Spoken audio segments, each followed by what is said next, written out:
वो बस अपने घर में नहा रही थी, लेकिन उसे अंदाजा नहीं था कि बाथरूम से बाहर निकलते ही एक हट्टा कट्टा आदमी अचानक उसके घर में घुस आएगा। उसका इरादा ठीक न देखकर वो औरत डर के मारे तुरंत बाहर भागने लगी, लेकिन वो ज्यादा दूर नहीं जा पाई और उस आदमी ने उसे वापस खींच लिया। वो खौफ में चिल्लाई कि वो प्रेग्नेंट है और उसने उस आदमी से रहम की भीख मांगी, लेकिन उस गंजे आदमी को जरा भी तरस नहीं आया, बल्कि वो और भी बेरहम हो गया। जब तक पुलिस ने दरवाजा तोड़ा तब तक वो औरत खून से लथपथ जमीन पर गिर चुकी थी और उसकी सांसें रुक गई थी। पुलिस की तनी हुई बंदूकों के सामने भी वो गंजा आदमी एकदम शांत था। वो धीरे से सिर पर हाथ रखकर घुटनों के बल बैठ गया और उसके चेहरे पर एक अजीब सी मुस्कान थी। कुछ ही देर में टॉम नाम का एक और पुलिस वाला वहां पहुंचा। अपनी पत्नी को खून से लथपथ जमीन पर पड़ा देखकर वो पूरी तरह टूट गया। दुख और गुस्से ने उसे पागल कर दिया था। उसने अपनी बंदूक निकाली। वो चाहता था कि उसी वक्त उस जानवर को गोली मार दे। ये देखकर उसके पार्टनर ने उसे रोका, क्योंकि तब तक वहां और भी पुलिस वाले आ चुके थे। अगर वो गोली चला देता तो एक पुलिस वाला होने के नाते ये कानून तोड़ना होता। उस मगरूर गंजे आदमी को देखकर टॉम के दिल में सिर्फ और सिर्फ पछतावा था, क्योंकि ये वही आदमी था, ड्रग डीलर मार्को, जिसे टॉम ने कुछ साल पहले खुद जेल भेजा था। लेकिन उसने सपने में भी नहीं सोचा था कि जेल से छूटने के बाद मार्को का पहला काम इतना बेरहम बदला लेना होगा। हालांकि टॉम उसके टुकड़े टुकड़े कर देना चाहता था, लेकिन अपने पार्टनर के बहुत समझाने पर उसने एक पुलिस वाले की जिम्मेदारी निभाते हुए अपनी बंदूक नीचे कर ली। लेकिन अपनी पत्नी की दर्दनाक मौत के बाद टॉम ने जैसे जीने का हर सहारा खो दिया था। वो पूरी तरह से डिप्रेशन में चला गया था और उसके दिमाग में सिर्फ एक ही बात थी, बदला। आखिरकार एक दिन उसने सालों से बढ़ाए हुए अपने लंबे बाल खुद ही काट लिए और चुपचाप अपनी बंदूक में गोलियां भर ली। ये सब करने के बाद वो अकेला गाड़ी चलाकर मार्को के एक अड्डे पर पहुंचा। अंदर जाने से पहले उसने अपने पार्टनर को फोन करके अपनी लोकेशन बताई। फिर बिना किसी हिचकिचाहट के वो अकेला ही अंदर घुस गया। अड्डे के अंदर मौजूद ड्रग डीलरों को संभलने का मौका भी नहीं मिला और वे एक एक करके टॉम की गोलियों का शिकार होते गए। उन गुंडों के लिए उसके दिल में कोई रहम नहीं था। कुछ ही देर में उसका पार्टनर भी वहां पहुंच गया। जमीन पर पड़ी लाशों और टॉम के पागलपन को देखकर वो हैरान रह गया। उसने पूछा कि टॉम ने ऐसा क्यों किया, लेकिन टॉम ने एक लफ्ज भी नहीं कहा। उसने बस चुपचाप अपनी बंदूक नीचे फेंक दी, घुटनों के बल बैठ गया और खुद को गिरफ्तार होने दिया। जल्द ही टॉम को जानबूझकर मर्डर करने के जुर्म में जेल हो गई और तब जाकर लोगों को समझ में आया कि ये सब उसकी पहले से रची हुई एक प्लानिंग थी, क्योंकि उसकी पत्नी का असली कातिल मार्को भी उसी जेल में बंद था। लेकिन टॉम ने ये नहीं सोचा था कि जेल में कदम रखते ही जेलर उसे अपने ऑफिस में बुला लेगा। साफ था कि जेलर ने उसके बारे में पूरी जानकारी निकाल ली थी और वो टॉम के इस जेल में आने का असली मकसद जानता था। जेलर ने उसे सीधी चेतावनी दी कि वो शांति से रहे और यहाँ कोई मुसीबत खड़ी न करे, वरना शायद वो इस जेल से जिंदा बाहर नहीं निकल पाएगा। वहीं दूसरी तरफ मार्को को भी टॉम के जेल आने की खबर मिल गई, लेकिन उसे जरा भी डर नहीं लगा, बल्कि वो अपने कुछ गुंडों के साथ खुद टॉम के पास आ गया। मिलते ही मार्को ने बिना कुछ कहे टॉम के हाथ से उसका खाना छीन लिया और बड़ी अकड़ के साथ उसे चेतावनी दी कि इस जेल का असली बॉस वही है। इतना कहकर मार्को वहां से सीना तान कर चला गया और ठीक वैसा ही हुआ। कुछ ही देर बाद जब टॉम लॉन्ड्री रूम में काम कर रहा था तो अचानक 3 कैदियों ने उसे घेर लिया। खतरे को भांपते हुए उसने तुरंत अपने हाथ में पकड़े कपड़ों को फाड़ा और उन पर पलटवार कर दिया। हालांकि टॉम लड़ने में काफी तेज था, लेकिन वो 3 लोग थे। उन तीनों के लगातार हमलों के सामने टॉम कमजोर पड़ने लगा और जल्द ही उसकी हालत खराब हो गई। उसे बुरी तरह पीटने के बाद हैरी ने जमीन से चाकू उठाया और उसे जान से मारने ही वाला था, लेकिन किस्मत से ठीक उसी वक्त एक गार्ड वहां आ गया, जिससे टॉम की जान बाल बाल बच गई। अस्पताल से बाहर आने के बाद गार्ड विल खुद टॉम से मिलने आया। असल में उन दोनों ने कभी एक ही आर्मी यूनिट में काम किया था। विल ने उसे मार्को से पंगा न लेने की सलाह दी, क्योंकि वो आदमी सिर्फ ताकतवर ही नहीं बल्कि बहुत शातिर भी था। जेल में आने के कुछ ही समय बाद मार्को ने जेलर के साथ एक काली डील कर ली थी। वे दोनों मिले हुए थे। वो जेलर को लगातार बहुत सारा पैसा कमा कर देता था और बदले में जेलर उसे जेल के अंदर सुरक्षित रखता था। इसी वजह से मार्को यहाँ किसी राजा की तरह जी रहा था। विल ने टॉम को सावधान किया कि वो जोश में आकर अपनी जान खतरे में न डाले, लेकिन टॉम को इस बात की जरा भी परवाह नहीं थी। अपनी सेल में वापस आकर उसने चुपचाप अपनी पत्नी की फोटो देखी और आखिरकार अपना बदला लेने की पक्की ठान ली। उसने अपने बिस्तर के नीचे से एक पेन निकाला, उसकी रिफिल निकाली और उसे लोहे के बेड से रगड़ना शुरू कर दिया। जल्द ही उसने उसे एकदम नुकीला बना लिया। इसके बाद वो बड़ी शांति से बाथरूम में गया और उसने सीधा उसी कैदी को निशाना बनाया जिसने लॉन्ड्री रूम में उस पर पीछे से वार किया था। लेकिन वो कैदी भी बहुत खूंखार था। उसने अपने शरीर से वो पेन निकाल लिया और अपनी आखिरी सांस तक लड़ते हुए टॉम को जमीन पर पटक दिया। वो नुकीला पेन टॉम को लगने ही वाला था कि किस्मत से खून ज्यादा बह जाने के कारण वो कैदी बेहोश होकर गिर पड़ा और फिर कभी नहीं उठा। वहां से बाहर निकलने के बाद टॉम ने अपने दूसरे शिकार की तलाश की। जब सैम झाड़ू लगा रहा था तो टॉम ने अचानक उस पर हमला कर दिया। फिर उसने उसी झाड़ू से सैम का गला जोर से दबा दिया। सैम ने खुद को बचाने की बहुत कोशिश की, लेकिन टॉम के सिर पर खून सवार था। उसने सैम को सांस लेने का एक मौका तक नहीं दिया। दूसरी तरफ हैरी को जल्द ही खबर मिल गई कि उसके दोनों साथी मारे जा चुके हैं। वो समझ गया कि अगला शिकार शायद वही है। डर के मारे वो तुरंत मार्को के पास मदद मांगने पहुंचा। वो चाहता था कि मार्को इस मामले को सुलझाए। मार्को राजी हो गया और फिर उसने अपने सबसे खास आदमी विक्टर को टॉम को रास्ते से हटाने का हुक्म दिया, लेकिन विक्टर ने टॉम को कुछ नहीं समझा और बड़ी आसानी से ये काम अपने छोटे भाई जैक को सौंप दिया। रात के समय एक गार्ड ने जानबूझकर जैक को टॉम की सेल में भेज दिया। टॉम को संभलने का मौका ही नहीं मिला और जैक ने उसे जमीन पर गिराकर बुरी तरह पीटना शुरू कर दिया। फिर जैक ने उसे पकड़ा और पास के वॉश बेसिन पर जोर से दे मारा, लेकिन तभी टॉम ने अचानक मौका देखकर जैक के घुटने पर एक जोरदार लात मारी। दर्द के मारे जैसे ही जैक का बैलेंस बिगड़ा, टॉम तुरंत उठा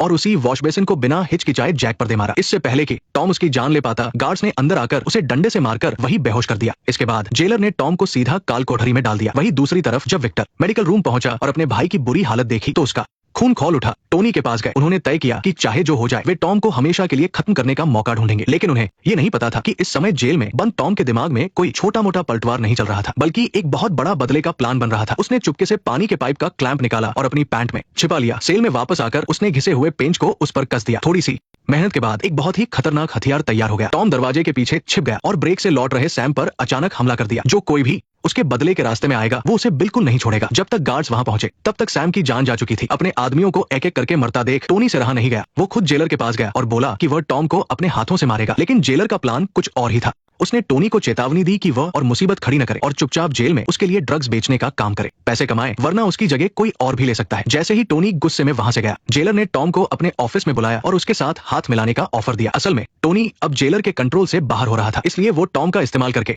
इस बागी इंसान को सबक सिखाना चाहता था और टॉम भी यही चाहता था। अपनी पत्नी का बदला लेने के लिए उसने बिना कुछ सोचे समझे जेलर की बात मान ली। रात होने पर जेलर ने अपने आदमियों से टोनी के एक गुर्गे को बुलवाया। फिर तुरंत ही उन्होंने अंधेरे से निकलकर उसे जबरदस्ती बेहोशी का इंजेक्शन लगा दिया। उसके बाद उसके हाथ की नस काट दी और उसे तड़पत कर मरने के लिए छोड़ दिया। अपने एक और आदमी को इस तरह बेमौत मरता देख टोनी का गुस्सा 7वें आसमान पर पहुंच गया। उसने तय किया कि वो सीधा कैंटीन में हमला करेगा। जैसे ही उसने टॉम को देखा, टोनी ने चुपके से अपने हाथ में छिपा हुआ चाकू निकाला और उसकी तरफ बढ़ने लगा। लेकिन तभी टॉम को भी खतरे का एहसास हो गया। उसने अचानक अपने पास खड़े एक गार्ड को मुक्का मार दिया। टोनी कुछ नहीं कर पाया और बस देखता रह गया कि बाकी गार्ड्स टॉम को जबरदस्ती वहां से ले गए। इस तरह टॉम को फिर से डार्क रूम में बंद कर दिया गया। वहां बंद रहने के दौरान गार्ड विल उससे मिलने आया। उसने टॉम को बताया कि अब उसे सिर्फ टोनी से ही नहीं बचना है, बल्कि गार्ड को पीटने की वजह से अब उसे बाकी गार्ड्स के गुस्से का भी सामना करना पड़ेगा। इतना कहकर विल ने टॉम को एक चाकू दिया और कहा कि बाहर जाने के बाद उसे अपनी जान खुद बचानी होगी। आने वाले इस खतरे के सामने भी टॉम के चेहरे पर जरा सा भी डर नहीं था। बाहर आते ही टॉम ने सबसे पहले टोनी के सबसे खास आदमी विक्टर को ढूंढा, लेकिन उसने ये नहीं सोचा था कि सामने वाला लड़ने में इतना माहिर होगा। टॉम उस पर हावी नहीं हो पा रहा था और दोनों के बीच जोरदार टक्कर चल रही थी। बड़ी मुश्किल से जब टॉम को उसकी एक कमजोरी मिली, तभी विक्टर के 2 आदमी अचानक वहां आ पहुंचे। जो मुकाबला अभी तक बराबरी का था वो पल भर में बदल गया। लेकिन टॉम बिल्कुल नहीं घबराया। उसने जोर से एक लात मारकर विक्टर को दूर किया और उसी वक्त पलटवार करते हुए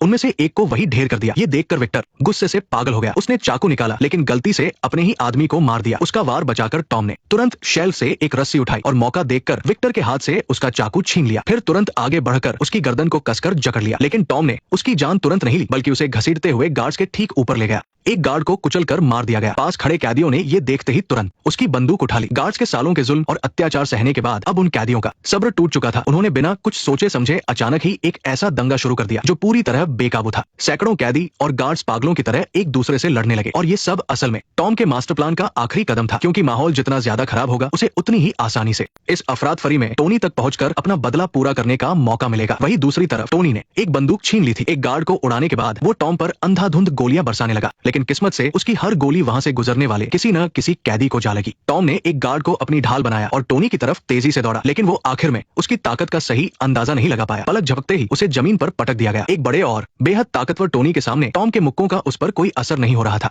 उसका कोई फायदा नहीं हुआ। इसके उलट टोनी के सिर्फ एक मुक्के से टॉम की हालत खराब हो गई और उसकी सांसें उखड़ने लगी। हालांकि टॉम ने अपना पूरा जोर लगा दिया था, लेकिन फिर भी वो टोनी के सामने टिक नहीं पाया। उसे एक जोरदार मुक्का लगा, वो जमीन पर गिरा और उसमें लड़ने की हिम्मत नहीं बची। फिर टोनी ने टॉम का सिर पकड़ लिया। एक और जोरदार हमले के बाद जब वो उसका खेल खत्म करने ही वाला था, तभी टॉम तेजी से उठा और मौका पाकर टोनी को बुरी तरह पीटने लगा। लेकिन ठीक इसी समय जेलर ने पीछे से आकर अचानक एक गोली चला दी। इसके बाद उसने अपनी बंदूक टोनी को दे दी और कहा कि टॉम को मारकर इस किस्से को खत्म कर दे। ऐसे नाजुक मौके पर टॉम ने बता दिया कि जेलर ने ही उसके आदमी को मारा था। ये सुनते ही टोनी आग बबूला हो गया। उसने उसी वक्त एक गार्ड को गोली मार दी। फिर उसने जेलर के पैर पर जोर से लात मारकर उसे तोड़ दिया। इस समय टोनी के सिर पर खून सवार था, लेकिन जैसे ही वो जेलर को भी मारने वाला था, कुछ गार्ड्स ने आकर उसे रोक लिया। इधर टॉम एक कोने में भाग गया, लेकिन कुछ ही देर में टोनी के आदमियों ने उसे घेर लिया। इसलिए टॉम ने अपना हथियार निकाला, उसे पहना और उन लोगों से लड़ने लगा। अब उस नुकीले हथियार की वजह से उसका हर मुक्का बहुत ही खतरनाक था। सिर्फ एक वार से ही वो किसी को भी गिरा सकता था। कुछ ही समय में उन सभी आदमियों को उसने जमीन पर सुला दिया। उसी दौरान टोनी ने भी उन गार्ड्स को मार गिराया।